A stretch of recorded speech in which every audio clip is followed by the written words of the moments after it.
نے تو بات بنا دی ممبر پہ بیٹھ کے، آدمی نہیں تو اور ہم کیا ہیں؟ آؤ ذرا قرآن کریم سے پوچھیں۔ فرمایا لہم قلوب لا یفقہون بہا، اللہ پاک جل شانہ فرماتے ہیں جس کا دل قرآن کریم سمجھنے کا عادی نہیں، لہم قلوب لا یفقہون بہا، جس کا دل قرآن سمجھنے کے لیے تیار نہیں، وَلَهُمْ أَعْيُنٌ لَا يُبْصِرُونَ بِهَا، جس کا کان اللہ کا قرآن سننے کے لیے تیار نہیں، أَمْ لَهُمْ آذَانٌ لَا يَسْمَعُونَ بِهَا، ام لہم آذان یسمعون بها، جس کا کان خدا کا قرآن سننے کو تیار نہیں۔ خدائی فیصلہ سنو، اللہ کے قرآن کا فیصلہ سنو، اللہ کے کلام کا فیصلہ سنو۔ جس کا کان میرا کلام سننے کے لیے تیار نہیں، جس کو میرا قرآن سن کے مزہ نہیں آتا، جس کو میرا کلام سن کے حلاوت نہیں آتی، جس کو میرا کلام سن کے لذت نہیں آتی، جس کی روح تازی نہیں ہوتی، جس کو لطف نہیں آتا، جس کو کیف نہیں آتا، جس کو سرور نہیں آتا، جو میرا قرآن سننے کو تیار نہیں، جو میرا قرآن آنکھوں سے دیکھنے کو تیار نہیں، جو میرا قرآن سننے سمجھنے کے لیے تیار نہیں، آؤ پھر خدائی فیصلہ سنو۔ فرمایا اولئک کالانعام،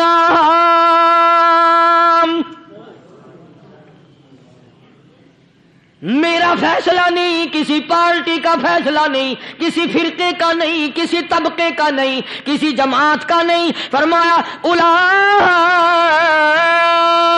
الانعام، پیدا کرنے والا مالک و خالق کہتا ہے مجھے اپنی کبریائی کی قسم یہ سارے جانور ہیں۔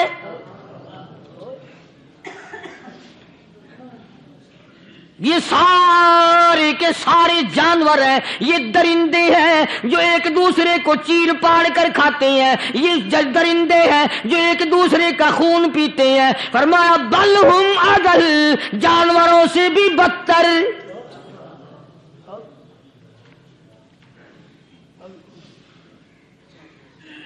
جس کے دل میں قرآن سن کر ترس نہیں، جس دل میں رحم نہیں، اپنے سے کمزور دیکھ کر جس کے دل میں شفقت نہیں، مہربانی کا مادہ نہیں، فرمایا وہ کوئی بندہ ہے، وہ تو جانور ہے۔ اور خدا غضب میں آ گیا، فرمایا بل ہم اضل، اس سے بھی بدتر۔ اللہ والے جو ہیں وہ ان خصلتوں کو دور کراتے ہیں، اور وہ آدمی کے مزاج اور دل میں سے ایسی چیزیں نکالتے ہیں جو اس کی بربادی کا ذریعہ بنتا ہے۔ دل کی بیماریوں کا کسی کو فکر نہیں، بخار ہو جائے آپ چڑھ جائے آپ کو پتہ چل جاتا ہے، نزلہ ہو جائے آپ کو پتہ چل جاتا ہے، کھانسی ہو جائے پتہ چل جاتا ہے، دل کی بیماریوں کا کیا پتہ چلے؟ صحابہ اکرام رضوان اللہ تعالی علیہم اجمعین کی جماعت کے اللہ پاک کے محبوب حضرت محمد الرسول اللہ صلی اللہ تعالی علیہ وسلم نے دلوں کی صفائی کی۔ پہلے لوگ جھونپڑیوں میں کچے کوٹھوں میں رہتے تھے، نہ اتنی صفائی تھی نہ اتنی ترقی تھی۔ آج برتنوں کی صفائی دیکھو، کپڑوں کی صفائی دیکھو، مکان کی صفائی دیکھو، رات دن بس اسی دھندے میں لگے ہوئے، سارا دن برتن دھونے سے فرصت نہیں، سارا دن کپڑوں کے بناؤ اور سنوار میں فرصت نہیں۔ تو اللہ والے ایسے موقع پر بڑی عجیب بات کہتے ہیں، وہی مجذوب ہے، مجذوب علی رحمت کہتے ہیں بظاہر تو ہر شے میں بے حد صفائی، بظاہر تو ہر شے میں بے حد صفائی، مگر دل میں ہے گندگی انتہائی۔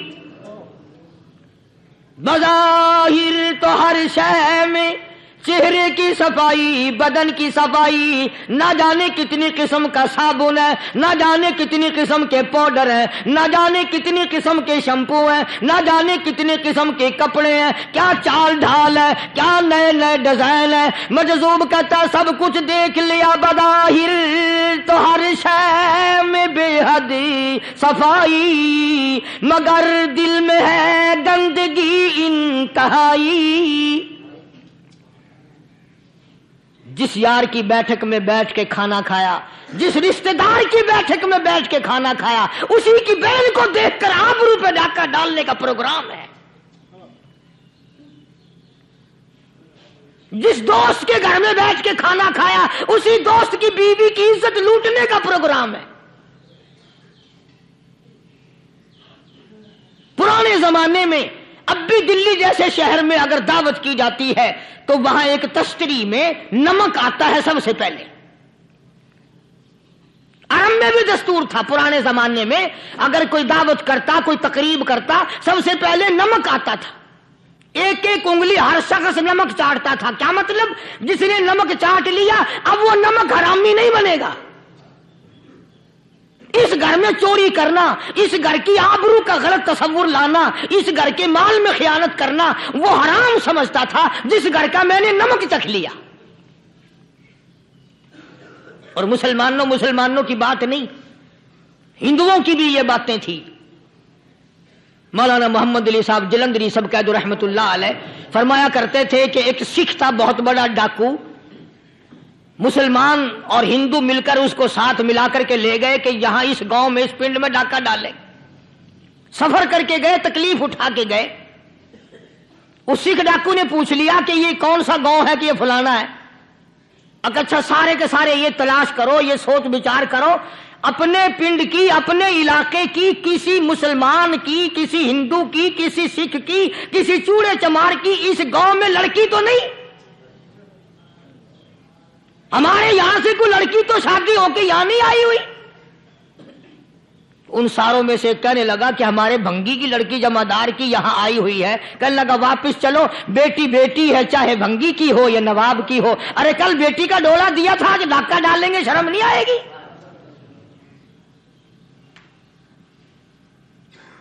آج وہ تصور کہاں چلے گئے؟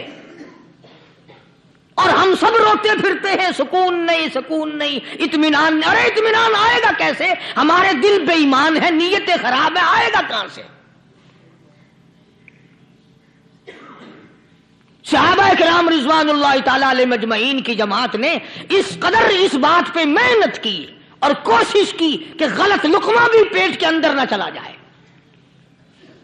چنانچہ میں علی الاعلان کہتا ہوں، 1,29,000 صحابہ کرام، کالی کملی والے کے دیوانے اور پروانے، حضور کے یار جانثار، حضور کے ساتھ فاقہ کھانے والے، فاقوں مرنے والے، پتھر کھانے والے، اپنے بچوں کے ٹکڑے ہوتے ہوئے دیکھ کر لا الہ الا اللہ محمد الرسول اللہ کی صدا بلند کرنے والے صحابہ کرام کا یہ حال تھا۔ پیدل سفر کر کے جاتے تھے یہودی عیسائی، شام نکل گئے، فلسطین نکل گئے، ہندوستان آ گئے، 2 سال لگ جاتے تھے، اپنی جوان بیٹیوں کو مسلمانوں کے گھروں میں چھوڑ کے آ جاتے تھے۔ کبھی نگاہ نبوت نے جن کو رنگ دیا تھا، کبھی کسی صحابی پہ ذرہ برابر الزام نہیں لگا۔ ان یہودیوں کا، ان عیسائیوں کا یہ عقیدہ تھا کہ محمد صلی اللہ علیہ وسلم کے جو غلام ہیں، ان کی نگاہ بھی پاک ہے، ان کے دل بھی پاک ہیں، ان کے ارادے بھی پاک ہیں، ان کے ہاتھ بھی پاک ہیں۔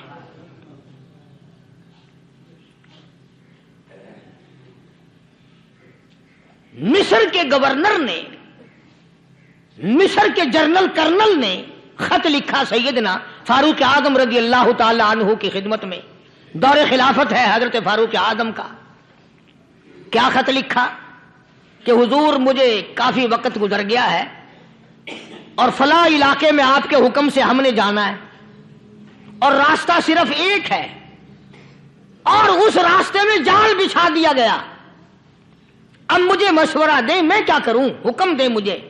جال کیا بچھا دیا گیا کہ ہمیں پتہ چل گیا ہے عیسائیوں نے پروگرام بنایا سینکڑوں لڑکیاں تلاش کر کر کے بڑی خوبصورت حسینہ اکٹھی کی ہیں، ان کو گانے بجانے کی ٹریننگ دی ہے، ان کو اچھی اچھی آوازوں والی لڑکیاں ڈھونڈ کے لائے ہیں، اور انہوں نے یہ پروگرام بنایا کہ جب مسلمانوں کی فوج اس گلی سے گزرے گی ان کوٹھوں کے اوپر چڑھ کے گانا بجانا کریں گے تاکہ ان کے دل میں بدماشی آئے اور ان کا بیڑا غرق ہو۔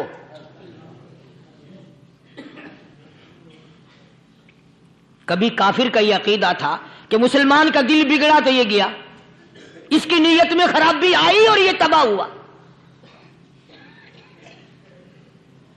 جناب فاروق اعظم رضی اللہ تعالیٰ عنہ نے اسے یہ خط نہیں لکھا کہ تو قرآن پڑھا کر، تو نفل پڑھا کر۔ امیر المومنین خلیفۃ المسلمین سیدنا فاروق اعظم رضی اللہ تعالیٰ عنہ نے اپنے جنرل کرنل کو خط لکھا کہ اس میں لمبی چوڑی فکر کی کوئی بات نہیں، اس میں کوئی پریشانی والی بات نہیں، کوئی سوچ و بچار والی بات نہیں، سارے تیری فوج میں تیری کمان میں مسلمان ہیں، سب کو اکٹھا کر لے، ساروں کو اکٹھا کر کے قرآن کریم کے سورۃ نور کی 2 آیتیں سنا دے۔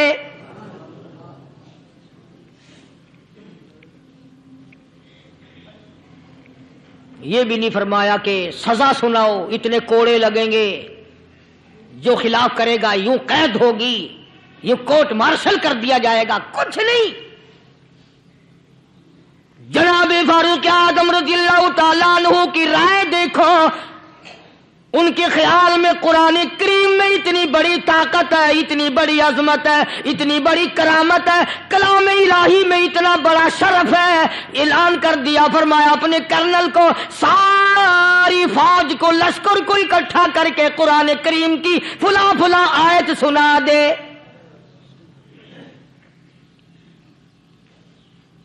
اور اس کے بعد بے دھڑک فوج کو، لشکر کو اسی راستے سے گزار کے لے جا، بے دھڑک لے جا۔ ہائے کبھی قرآن کی 2 آیتوں سے کام بن جاتا تھا، اب سارے قرآن سے میرا تیرا کام نہیں بنتا۔ قصور قرآن کا نہیں ہے، یہ میرا تیرا ہے۔ یہ تو اتنی وفادار کلام ہے، اتنی پاک کلام ہے، خدا کی قسم ہزاروں رجسٹروں کے گتے، ہزاروں چائے کے ڈبے، ہزاروں مٹھائی کے ڈبے، لاکھوں کروڑوں دوائیوں کے ڈبے گندے نالوں پہ، کوڑیوں پہ، روڑیوں پہ پڑے ہیں، اور جس گتے نے قرآن کے ساتھ یاری لگا لی، خدا کی قسم کوئی آدمی بغیر وضو اس گتے کو بھی ہاتھ نہیں لگا سکتا۔ ہزاروں نہیں لاکھوں کپڑے مارکیٹ میں پڑے، پر جس کپڑے نے قرآن سے یاری لگا لی، جو کپڑا جزدان بن کر قرآن پہ چڑھ گیا، لوگ اس کو بھی چومتے ہیں، اور چومنا چاہیے۔ یارو کپڑے نے قرآن سے یاری لگائی تو کپڑا عظمت والا بن گیا، گتے نے یاری لگا لی تو گتا بن گیا۔ ہزاروں قسم کے کاغذات روزانہ ذلیل ہوتے پھرتے ہیں، جس کاغذ پہ قرآن لکھا گیا وہ عظمت پا گیا، جس سیاہی سے قرآن لکھا گیا وہ سیاہی عظمت والی بن گئی۔ ارے اگر مسلمان قرآن کو اپنے اندر پیدا کر لے، اس کی عظمت کو بسا لے، اس کو اپنا لاہ عمل بنا لے، اس کو اپنے سر پہ رکھ لے، تو کیا یہ بندہ قرآن کے ساتھ وفاداری کرے تو قرآن کیا خیال ہے قرآن بے وفائی کر دے گا؟ یقین نہیں، یقین اصل بات اعتقاد کی ہے۔ یقین کا تو یہ عالم بنا ہوا کہ اگر کوئی چوری کا معاملہ ہو جائے اور کسی پر شبہ ہو، اگر اسے کہو کہ قرآن اٹھا دے تو دیر نہیں لگائے گا، اور اگر کہے کہ فلانی خانگاہ کا کنڈا مار دے کہ ایک کام میں نہیں کرتا۔ خانگاہ کے کنڈے پہ ایمان ہے، قرآن پہ ایمان نہیں۔ اس پر یقین ہے کہ پیر اندھا کر دے گا، اور یہاں یقین نہیں کہ جس خدا نے پیدا کیا اگر میں نے جھوٹا قرآن اٹھایا تو وہ برباد کر دے گا۔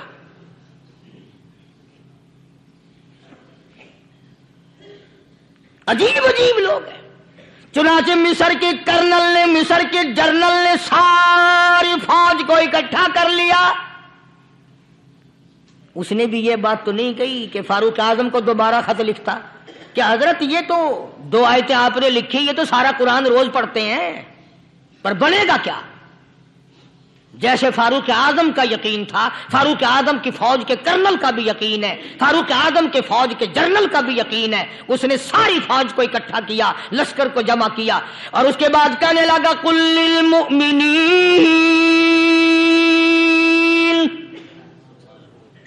یغضوا من ابصارکم ویحفظوا فروجہم ذالک ازکی لہم ان اللہ خبیر بما یصنعون۔ او لوگوں، خدا تمہیں کہتا ہے اپنی آنکھوں کی حفاظت کرو، اگر تمہاری نظریں غلط جگہ پڑی اپنی عزت کی حفاظت کرو، اپنی آبرو کی حفاظت کرو، اگر غلط نظریں پڑی غلط استعمال ہوئی، ان اللہ خبیر بما یصنعون،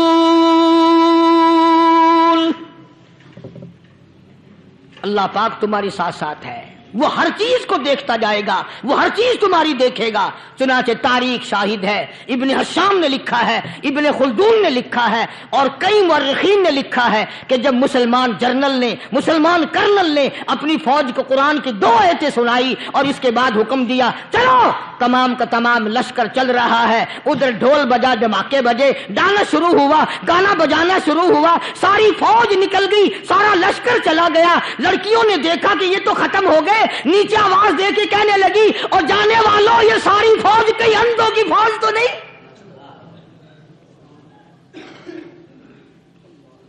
یہ حسن کا نظارہ اور یہ ڈانس اور یہ آواز، ہم ناچ ناچ کے تھک گئی، کوئی سر نہیں اٹھاتا۔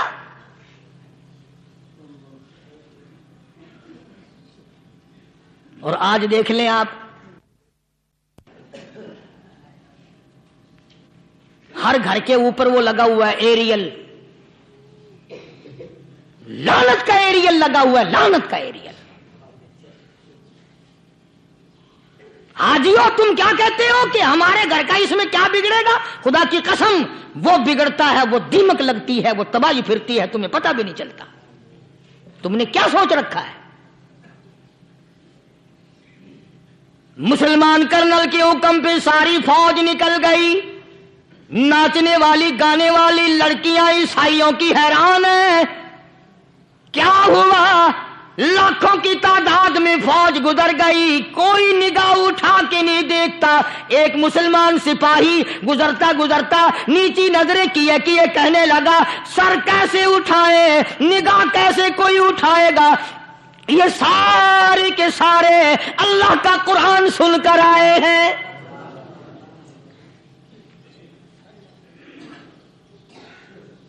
کیسے کوئی نگاہ اٹھائے گا؟ کیسے کوئی سر کو اٹھائے گا؟ یہ سارے کے سارے اللہ کا قرآن سن کر آئے ہیں۔ ان کا عمل ہوا نا قرآن پہ، ان کے عمل کا کتنا بڑا اثر پڑا۔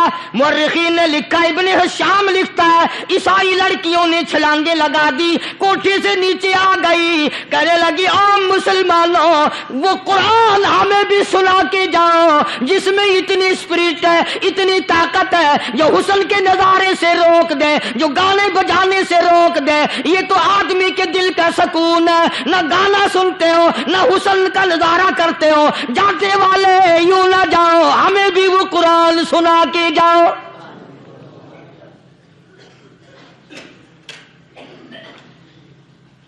اس قرآن میں کتنی بڑی طاقت ہے، وہ کتنی عظمت ہوگی، اس میں اس کلام میں کتنی برکت ہوگی، جس کلام میں یہ تاثیر ہے کہ وہ ایسی ایسی چیزوں سے روک دیتا ہے۔ چنانچہ ایک مسلمان سپاہی چلتا بھی جاتا ہے اور کہنے لگا وَقُلْ لِلْمُؤْمِنِينَ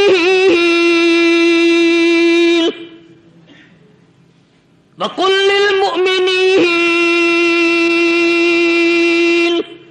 قرآن کی آیت پڑھ کے سنائی۔ سینکڑوں نہیں بے شمار لڑکیاں ایک مسلمان کی زبان سے اللہ کا قرآن سن کے کہنے لگی اور جانے والوں چھوڑ کے نہ جاؤ، ہمیں بھی کلمہ پڑھاؤ۔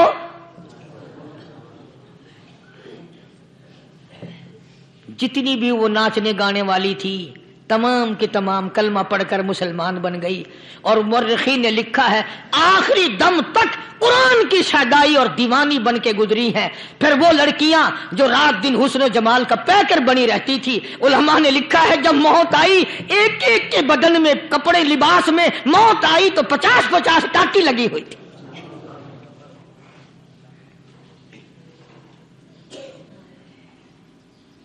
بظاہر تو آج بھی بڑی جھاڑا پونجی ہے، بڑی صفائی ہے، بڑی دوڑ دھوپ ہے، اسی کو مجذوب اعلان کہتا بظاہر تو ہر شے میں بے حد صفائی، مگر دل میں ہے گندگی انتہائی، کبھی اس کے دھوکے میں آنا نہ بھائی، یہ سب ہے رعائی، یہ بس ہے رعائی، یہ تو چیز ہی کچھ نہیں۔ بڑے بڑے دھندے ہمیں پلٹتے دیکھے، بڑے بڑے نظام بگڑتے دیکھے۔ محمد عربی صلی اللہ تعالی علیہ وسلم کے دربار میں بڑے بڑے لوگ آتے تھے۔ اللہ غنی، نگاہ نبوت نے جس کو رنگ دیا، سبحان اللہ، پھر قیمت جو بن گیا وہ اسلام کی دولت سے پیچھے نہ ہٹا۔ کوئی پیچھا پھر کے دیکھا ہی نہیں کہ ہم کیا کر رہے ہیں۔ ایک لذت تھی، ایک کیف تھا، ایک سرور تھا صحابہ کرام کو۔ کہاں سے وہ چیز ہم لائیں؟ کیسے ہم میں وہ چیز پیدا ہوگی؟ جنگ بدر ہوا، بڑی بہترین بات ہے، توجہ لکھ کے لے جاؤ، انشاءاللہ قبروں میں دعائیں دو گے۔ جنگ بدر ہوا، 70 سے زیادہ کافر پکڑے گئے، مدینے میں پکڑ کے قیدی بنا کر کے لائے گئے۔ تنگ دستی کا زمانہ ہے، 1 سال نہیں ہوا مسلمان اجڑ کے آئے تھے، مار کھا کے آئے، پریشان ہو کر آئے، دن دولت چھوڑ کر لٹا کر آئے، ان کے پلے کیا تھا؟ شام کا وقت ہوا، مدنی کریم صلی اللہ تعالی علیہ وسلم نے مسجد کے دروازے میں کھڑے ہو کر اعلان فرما دیا، کون ہے، کون ہے جو میرے مہمانوں کو کھانا کھلائے؟ اور وہ مہمان کوئی شہنشاہ نہیں تھے، ہیں بھی کافر، ہیں بھی اسلام کے دشمن، آئے بھی صحابہ کرام کو مارنے، میدان جنگ سے پکڑ کے لائے گئے، جنگی قیدی ہیں۔ اس نبی کی طرف کبھی منہ کیا کر جس نبی کا تو غلام ہے، امتی بنا پھرتا ہے۔ فرمایا کون ہے جو میرے مہمانوں کو کھانا کھلائے؟ صحابہ کرام میں سے کسی نے 2 پکڑ لیے، کسی نے 1 کو ساتھ لے لیا۔ ایک نادار سا غریب سا صحابی ہے، اس نے ساتھ لے لیا ایک مہمان اور گھر لے کے گیا۔ بیوی کو کہنے لگا کہ کھانا کتنا ہے، کہ بس 1 آدمی جوگا ہے، 1 آدمی کی کافی ہوگا۔ کان میں کہنے لگا اپنی بیوی کے، دستور تھا عرب کا، مہمان اور میزبان اکٹھے کھایا کرتے تھے۔ اپنی گھر والی کے کان میں کہنے لگا کہ اس کے آگے کھانا رکھ دیں گے مہمان کے، جب یہ کھانا شروع کر دے گا کسی بہانے سے دیوا بجھا دیو، میں یوں ہی منہ کو خالی ہلاتا رہوں گا، یہ کھانا کھا لے گا، پیٹ بھر جائے گا اس کا۔ چنانچہ کھانا آگے رکھ دیا، جو کچھ بھی تھا۔ اس نے کھانا شروع کیا کہ جی آپ بھی کھائیں، کہ ہاں ہاں میں بھی کھا رہا ہوں۔ بس یوں ہی کھانے میں بھی ہاتھ لگائے، منہ کو بھی ہاتھ لگائے اور منہ کو چلائے بھی برابر۔ بیوی نے چراغ بجھا دیا۔ یہ عمل تو صحابی کر رہا ہے اپنے گھر میں۔ ادھر قرآن کریم نازل ہو گیا محمد کریم صلی اللہ علیہ وسلم کی ذات پہ، فرمایا وَيُؤْثِرُونَ عَلَىٰ أَنفُسِهِمْ وَلَوْ كَانَ بِهِمْ خَصَاصَةٌ وَمَن يُوقَ شُحَّ نَفْسِهِ فَأُولَٰئِكَ هُمُ الْمُفْلِحُونَ۔ اور میرے محبوب مبارک ہو، تیری امت میں ایسے لوگ بھی ہیں جو اپنا منہ خالی ہلا رہا ہے، بیوی بھوکی بیٹھی ہے، چراغ بجھائے بیٹھی ہے اور اپنے ہاتھ کو خالی چلا رہا ہے اور میرے بندے کا پیٹ بھر رہا ہے۔ اور میرے محبوب مجھے اپنی عظمت کی قسم، میں تیرے ان دیوانوں پہ جنت واجب کر چکا۔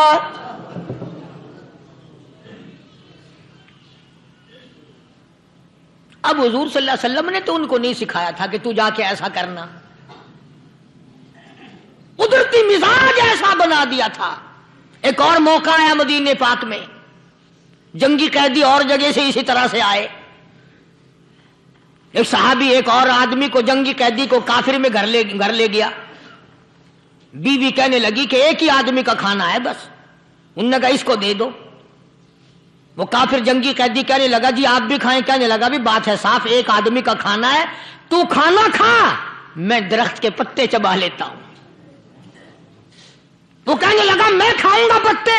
انہوں نے کہا تو رئیس آدمی ہے مکے کا, میں پرانا غریب ہوں, مجھے پتے چبانے کی عادت ہے, تیرے پیٹ میں درد نہ ہو جائے, میں عادی ہوں پتے چبانے کا. اس نے پتے چبا لیے. کافر مسافر اور مہمان جو تھا جنگی قیدی, اس کو کھانا کھلا دیا. دوسرے دن پھر ایسی نوبت آئی. اس نے کہا آپ بھی میرے ساتھ کھانا کھائیں. نے کہا نہیں بھائی تو کھا, میں پتے چبانے کا عادی ہوں. 2 دن تو اس کافر نے کھانا کھا لیا, اور جب تیسرے دن اس کے آگے کھانا آیا, انہوں نے کہا بھائی تو ہی کھا, بس اتنا ہی کھانا ہے, میں تو میاں بیوی ہم تو پتے چبا لیں گے. اور کہنے لگا مدینے والوں تم خود پتے چباتے ہو, دشمنوں کو کھانا کھلاتے ہو, آج میری بھی ایک شرط ہے, پہلے کلمہ پڑھا پھر کھانا کھلا.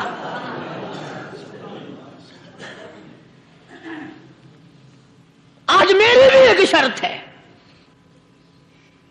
2 دن کے عمل نے کفر کو مٹا دیا, اسلام چمک گیا.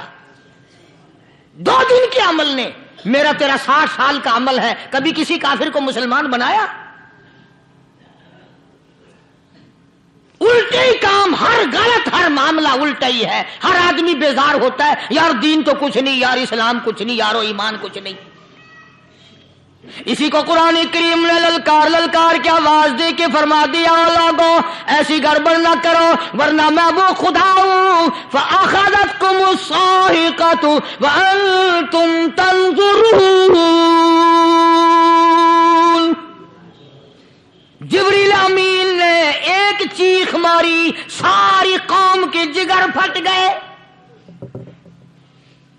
میں وہ خدا ہوں, لا تركضوا وارجعوا إلى ما أترفتم فيه ومساكنكم لعلكم تسألون.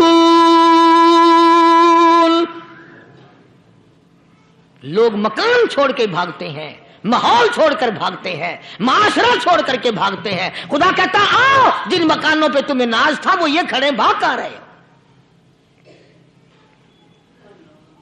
اسی کو قرآن کریم کہتا ہے ان الذین قالوا ربنا اللہ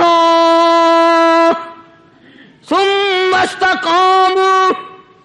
وہ آدمی جس نے لا الہ الا اللہ محمد الرسول اللہ صلی اللہ علیہ وسلم پڑھا, اللہ کی توحید کا اقرار کر لیا, او میرے مالک تیرے سوا میرا کوئی مشکل کشا نہیں, حاجت روا نہیں, میرے دل کے بھید کو جاننے والا نہیں, میری بگڑی بنانے والا کوئی نہیں, اجڑوں کو بسانے والا کوئی نہیں, کھیتی کو آباد کرنے والا کوئی نہیں, ایک دانے سے سینکڑوں دانے بنانے والا تیرے سوا کوئی نہیں.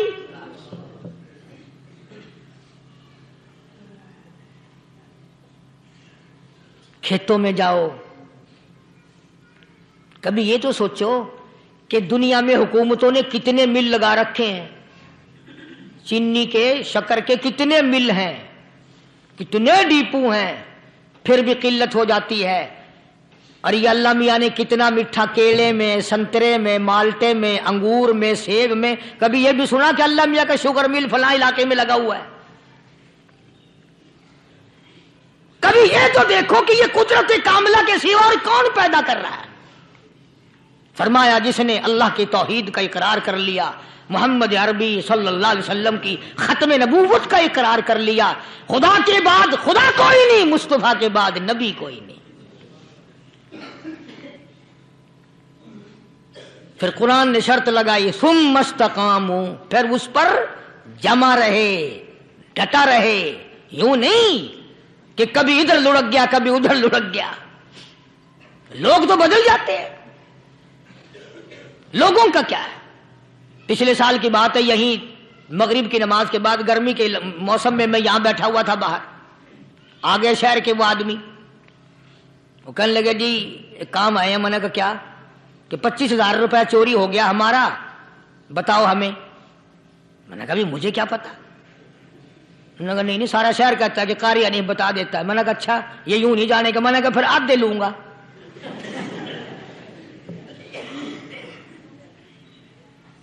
25,000 گم ہوئے ہیں نا, 12.5 میرے 12.5 تمہارے. کہنے ہیں دیکھو نا جی بال بچے چھوٹے چھوٹے غریب بچے ہیں جن کے وہ پیسے ہیں. میں نے کہا اچھا میں بادشاہ لگا ہوا ہوں.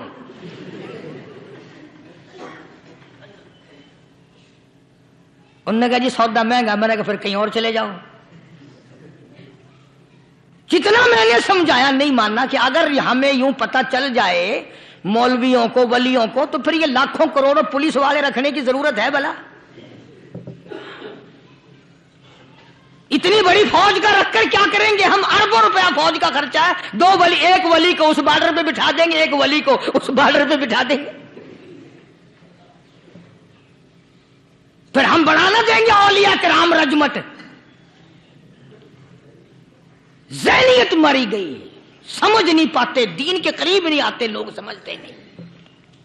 فرمایا ثم استقاموا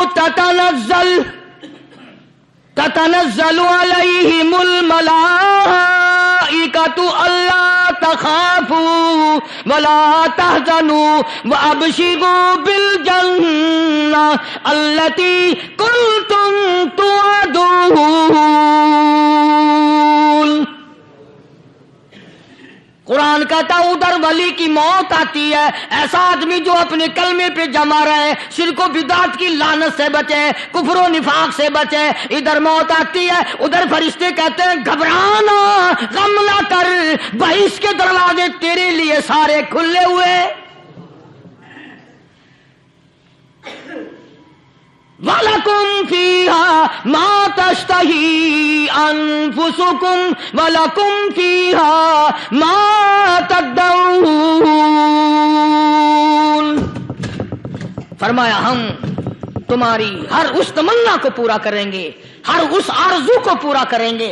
جو مانگو گے وہی ملے گا، جو کہو گے وہی دیا جائے گا. نحن اولیاؤکم فی الحیات الدنیا وفی الآخرہ. ہم دنیا میں بھی تمہارے کارساز ہیں، ہم آخرت میں بھی تمہارے کارساز ہیں. ہم دنیا میں بھی تمہارے دوست ہیں، آخرت میں بھی تمہارے دوست ہیں. اور خدا کے یہاں وہ انعام ملے گا. اللہ غنی، رائی کے دانے کے برابر نیکی کی ہوگی، جب پہاڑوں کے برابر ثواب ملے گا تو آدمی حیران ہوگا، یا اللہ تیرے جیسا بینک تو کسی کا بھی نہیں. رائی کا دانہ لے کر پہاڑ واپس کر دیا، مالک نے نجات کا ذریعہ بنا دیا. فرمایا نزلا من غفور رحیم.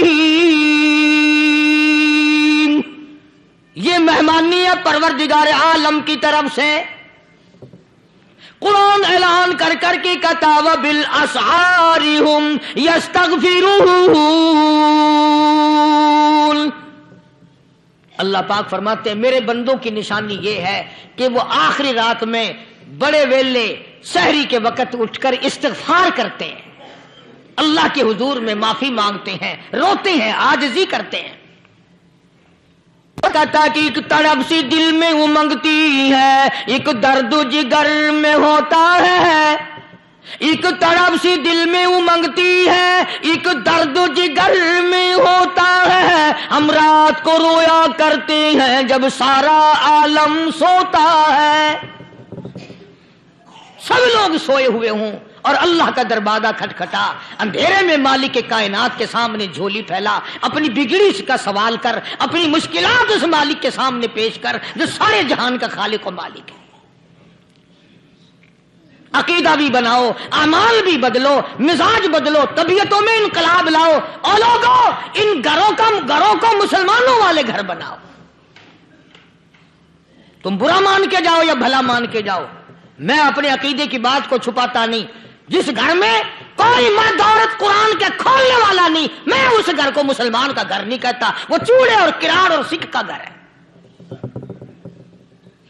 تمہیں یہ سکھایا کس نے ہے کہ مرنے کے بعد قرآن پڑھا جاتا ہے اور ساری زندگی میں نہیں پڑھا جاتا؟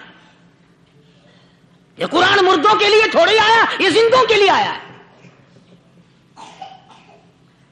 حدیث پاک میں آتا ہے حضور کریم سب کہہ دو صلی اللہ علیہ وسلم نے فرمایا عیسیٰ علیہ الصلوۃ والسلام ایک قبرستان سے گزرے، گورستان سے گزرے تو ایک قبر کو دیکھا.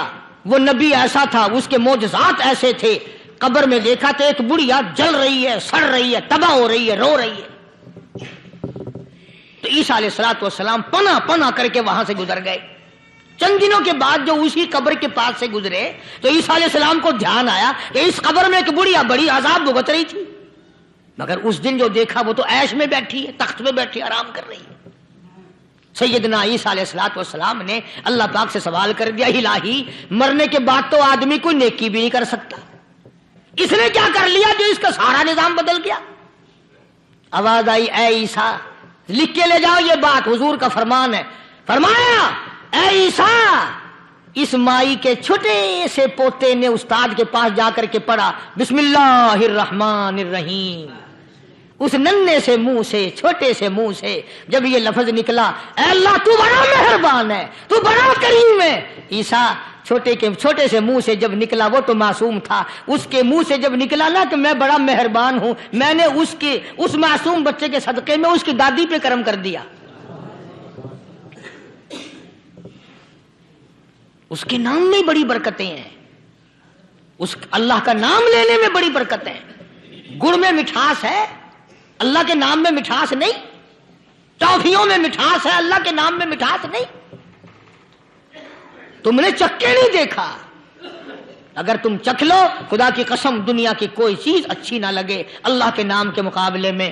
اللہ پاک مجھے اور آپ سب کو اپنا نام لینے کی توفیق عطا فرمائے، اپنے قرآن کی تلاوت کرنے کی توفیق عطا فرمائے، اور اپنا ذکر اور اپنا فکر اور اپنے شکر کی توفیق عطا فرمائے.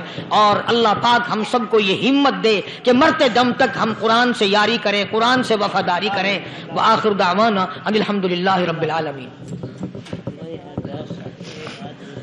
پچھلے جمعے کی بڑی شاندار کیسٹ جو آپ لوگ خود سن کے گئے تھے، اور بھی سب کیسٹیں ہیں، بڑی اعلیٰ درجے کی اولیاء کرام کی جو بھی بیمار ہے یا اللہ سب کے دکھوں کو دور فرما دے. یا اللہ اپنے محبوب صلی اللہ علیہ وسلم کے صدقے میں سب کی تکلیفوں کو دور فرما، سب کی پریشانیوں کو دور فرما، سب کی نیک تمناؤں کو پورا فرما. یہ جتنے مرد عورت آئے بیٹھے ہیں یا اللہ ان کو قدم قدم پہ نیکیاں اور قبولیت عطا فرما. یا اللہ سب کے کاروبار میں، سب کی فصل میں برکت عطا فرما. یا اللہ سب کی نیکیوں کو اتنا بڑھا کہ ہمارے لیے ذریعہ نجات بن جائیں. یا اللہ ہم سب کے والدین کی مغفرت فرما. میرے حاجی صاحب کے لیے بھی دعا کرو جس کا یہ سارا بوٹا لگایا ہوا، اللہ تعالیٰ اس کی قبر کو جنت کا باغ بنائے. میری والدہ کے لیے بھی، سب کے والدین کے لیے دعا کرو یا اللہ سب کی قبروں کو جنت کا باغ بنائے. جس کے عزیز رشتہ دار، اہلیہ، بھائی، بھتیجے، خاندان کے لوگ، وسیب کے لوگ جتنے بھی قبروں میں چلے گئے یا اللہ سب کی مغفرت فرما، سب کے گناہوں کو معاف فرما. یا اللہ سب کو اعلی علین میں جگہ عطا فرما. یا اللہ اس مسجد کے، مدرسے کے جتنے لوگ خدمت گزار ہیں مال و جان میں برکت عطا فرما. یا اللہ ان کو اتنا دے کہ ان کے گھر بھر دے. ہاں کوئی ساتھی بتلا رہے ہیں کوکو کولا کا کوئی ساتھی ہے جہاں بھی ہے، اللہ تبارک و تعالیٰ سے کاملہ عطا فرمائے. یا اللہ ان سب کو حج بیت اللہ نصیب فرما، سب کو روزے رسول اللہ صلی اللہ علیہ وسلم کی زیارت نصیب فرما، بے اولاد کو اولاد عطا فرما. یا اللہ ہم سب کی اولاد کو نیک صالح اور نمازی بنا. یا اللہ سب کی اولاد کو ہدایت عطا فرما. یا اللہ ہم سب کے گھروں کو نماز اور قرآن سے آباد فرما، مرتے وقت کلمے اور ایمان والی دولت عطا فرما. یا اللہ ہم سب کی عزت، آبرو، جان، مال اپنی امان اور اپنی حفاظت میں رکھ. یا اللہ ساری امت کی مغفرت فرما، سارے پاکستان پہ کرم اور فضل فرما، ساری مخلوق کے ساتھ یا اللہ رحم کا معاملہ فرما. یا اللہ ہماری دعاؤں کو نہ دیکھ، ہمارے اعمال کو نہ دیکھ، اپنے محبوب صلی اللہ علیہ وسلم کے صدقے میں تمام دعاؤں کو قبول فرما. صلی اللہ علی حبیبہ محمد وعلی آلہ واصحابہ اجمعین برحمتک یا ارحم الراحمین.